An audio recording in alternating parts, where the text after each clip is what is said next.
gatas? Oo. Bakit may tubig? Si Kuya at saka si Papa, ayun o. Doon dumaan sa may ano. Ito yung part. Kasi ano siya, mababaw siya.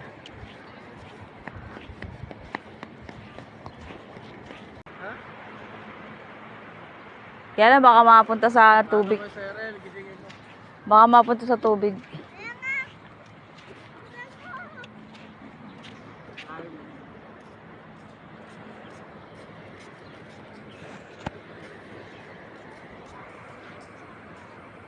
Ay, Ay, tuwan-tuwa si Cyrus. Nakagala na naman. Nakagala na naman si Cyrus. dapat ng gulong sa harap. Hindi basa-basa babaw. Malaki kasi gulong sa harap.